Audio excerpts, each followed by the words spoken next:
2004, one of the most iconic games of all time was released, Metal Gear Solid 3: Snake Eater.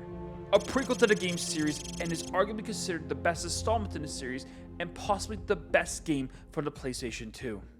Years have passed. Hideo Kojima, the creative director of the series, had a falling out with Konami, resulting in him leaving to start his own company while leaving his latest game, Metal Gear Solid: Phantom Pain, in a permanent unfinished state. 10 years later, and Konami releases the old Metal Gear Solid games onto the modern platforms while remaking Metal Gear Solid 3 without Kojima. And this is where I got concerned. Which version is the best to play? What was the original like? And does the remake add anything? Or is it just a shameless cash grab? But before we can even answer the first question, we need to set some ground rules so that we're all on the same page.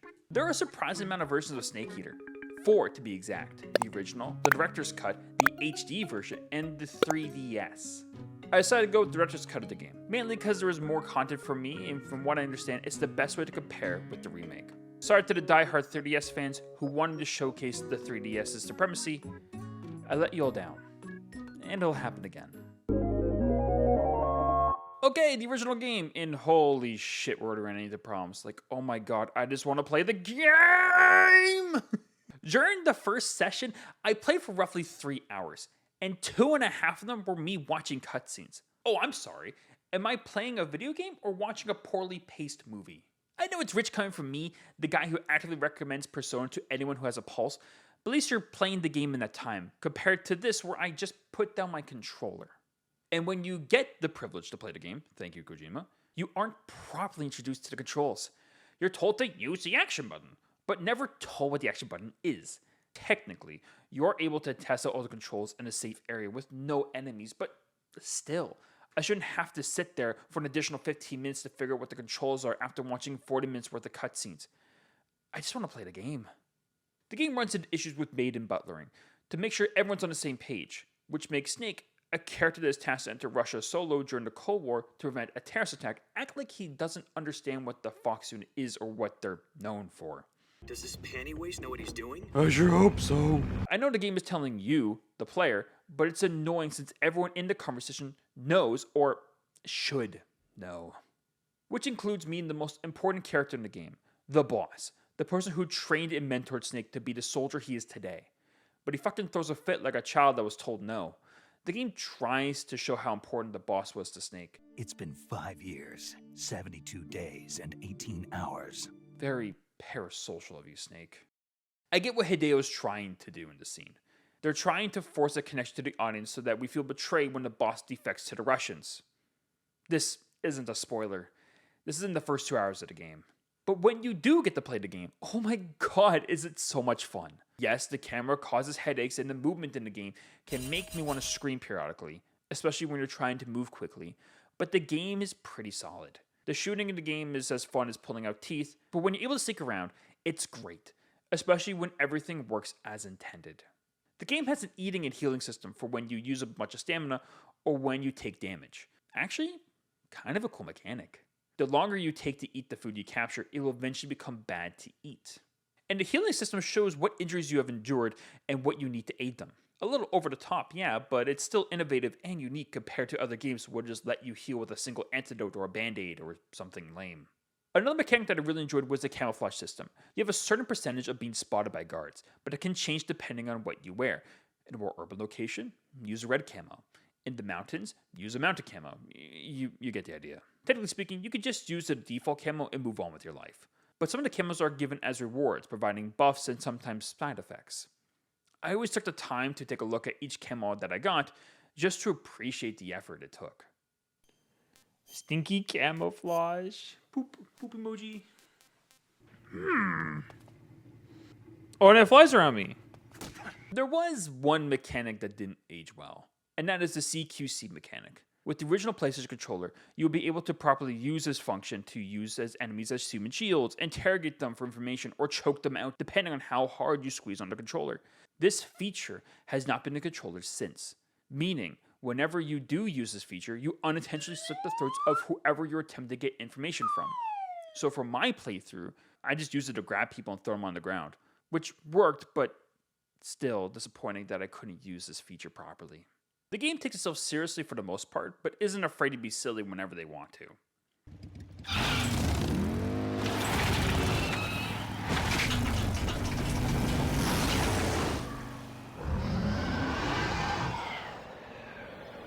Like, what is this, man? The plot is pretty straightforward, too. After the boss defects with her unit, the Cobras, giving the terrorist group your target, Sokolov, and American nukes, which got fired. Snake is sent back to the jungle to unfuck the situation, so Russia doesn't start the next World War, with 3 objectives. Get Sokolov, destroy the Shagohod, which is notably not Metal Gear, and also to kill the boss and the Cobra unit. Calling the operation Snake Eater. That's the name of the game! And after beating the game, you're given a title depending on your performance, upping to the title of Foxhound, which gives you encouragement to play again to get a better score. Outside the game, there are additional features like a multiplayer system that no longer works, an ape escape collaboration, and a theater mode, which shows all the cutscenes like a movie. So they added the game twice. Honestly, the experience I had with this game gave me a solid 6 out of 10. The game had a lot going on for it, but ultimately doesn't age the best in retrospect. Okay, the remake. Let me just get it on Steam real quick. $100? God, games are getting expensive. Well, for starters, the game looks really nice compared to the original, as I hope a $100 game would. And maybe just because of the new graphics and animations, but the cutscenes seem to be going faster? Like the characters were done speaking sooner. I would chalk it up to recency bias, but I'm unsure. But if you really want me to be critical, sometimes the lighting will fuck with some of the people's hair. Not anything to throw a tantrum about, but something worth noting. The cutscenes also take up the whole screen rather than a portion of it, and the subtitles can be added back if you miss them. Another groundbreaking feature to remake, it adds a proper tutorial. Holy shit. Yes! Yes! I know it's a really small thing, but that really prevented me from enjoying the game early on when I played the original.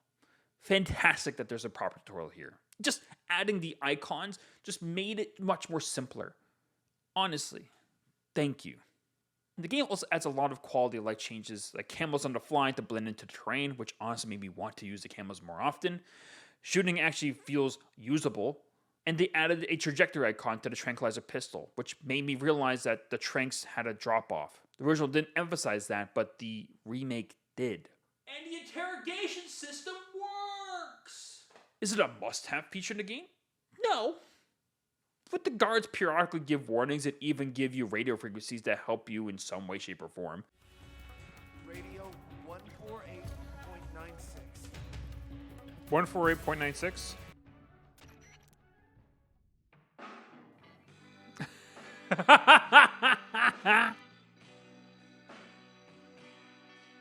Man, a good taste. But there is one thing that I didn't like about the remake. The DLC camos. If you pay an additional $10, you get a set of camos and masks that are unique to the game. Some don't really do anything, but some camos can make your experience easier, like the sneak suit and the battle dress, which can help you early on in certain boss fights. From my understanding, only one of them is able to be unlocked through the gameplay, and that's the white tuxedo. In the spirit of the review, I didn't use them. And realistically, you don't need them to beat the game, but if you want 100% the camos and other collectibles, be sure to cough up an additional $10. Now, is the remake good?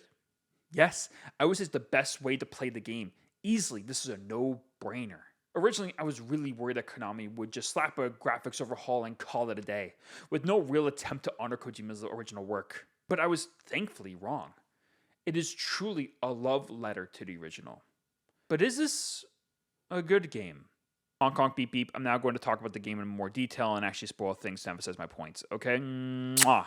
Hideo did a spectacular job with the game's immersion. Sure, the game periodically derails into the world of make-believe, but it's usually welcomed in my opinion. The issue I have with the game is that it tries really hard to get you too immersed and often already gets its point across 40 minutes into the conversation.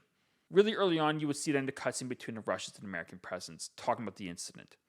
Yes, that's important, but Snake just got finished getting the summary from the Major, making the scene outright redundant. It would have been cool to see this as a side panel for bonus content in a theater mode, or add it to one of the many things Snake can talk about with the support team. These moments with the crew are cool.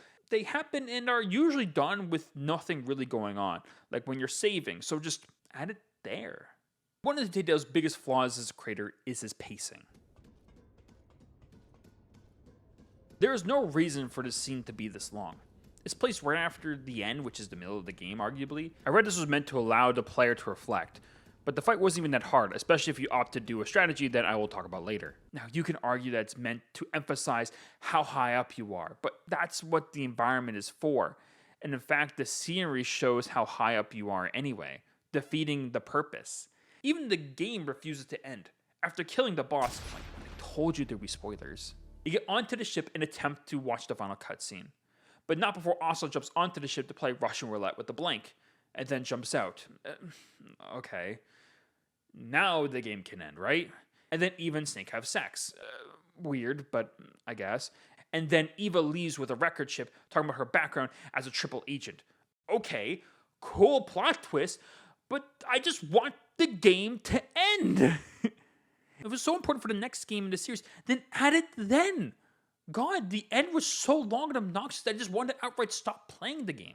It went from destroying the Shagohod to defeating Vol'jin with a bit of rail shooting, and then finally escaping through the jungle with Eva getting injured, having to escort her through the jungle. Which would have been fine if you didn't have to constantly worry about her following you, having to feed her food, and listen to her complain all the time. I almost considered stopping here. It was so awful. The only redeeming factor was able to knock her out and drag her to the finish line. This scene made it very difficult for me to appreciate the boss's speech, which is frustrating, because looking back, I can now appreciate it. But when I was playing the original, I was already fed up and I wanted to be done. This moment in the remake was better, but that's like saying eating dirt is more palatable with A1 barbecue sauce. But for every flaw, there are 3 things that are done perfectly. And to really emphasize this, I want to talk about my favorite antagonist, Ocelot. That's Major Ocelot to you. Let me set the stage for you. Ocelot wants to kill Snake, but he wants to do it in his own flashy way. But because he kept spinning his gun around, the gun jams, saving Snake. Snake comments that he would have been more successful with a revolver over a semi-automatic. You tend to twist your elbow to absorb the recoil. That's more of a revolver technique. Which he then does. But because he's not used to the cartridge size, he runs out of bullets, sparing his life again. And what does Ocelot do to pass this problem? By owning 2 more revolvers. Ocelot easily stole the spotlight whenever he was on screen, and that was no easy feat compared to the rest of the cast. I know I complained earlier about Hideo's ability to pace the game, but the story is actually good and well written. Snake is willing to die for his country, regardless of who is in office. The boss emphasizes that the time determines who is the hero and who is the villain. Eventually, new people will take over, and a new hero and villain will be named. Brandon also expresses unwavering love for his country, similar to Snake. He felt overshadowed by Sokolov, someone who was brought against his will to make the machine. In a secret cutscene, you can see the direct impact the war have on its soldiers. Yeah. You know, before the war started, I used to live in America. I even had a wife and a kid. Why do we have a Cold War anyway? Our 2 countries used to be such good friends. Even the Sorrow, a ghost that haunts you with the spirits of those you killed, or in my case, the victims of the CQC function not working. Sorry guys. The game does a fantastic job emphasizing these moments and bringing these topics to life without forcing them. In fact, the Sorrow fight is significantly easier if you don't kill anyone, as if no one had to die. Maybe war is a bad thing. Speaking of bosses, they can be beaten in multiple different ways. For example, the End. Known as the father of modern sniping, he reserved all his energy just for this final fight. You can take it in multiple different ways. Finding your own rifle to have a sniper battle in the jungle. Following his footsteps using thermal goggles. Freeze! How did you? Or the most popular way, quitting the game. Yeah, so by saving and leaving in the middle of the fight and coming back a few days later, he will die. That was an anticlimactic end. Also, you could technically kill him sooner at the dock, avoiding the fight entirely. And there's one fight you'll have in the game. Some are more straightforward than others, but the amount of love and care that went into this game is visible. I genuinely believe that Hideo Kojima is a genius and has made bold steps into the medium that I love. He got people like me to care deeply about the topics he was passionate about without coming off as preachy. But holy shit, does he need someone next to him to make sure the games he's creating are consumable? Many times in a game, I just want to throw my hands up and give up, which is what I think the remake did well in.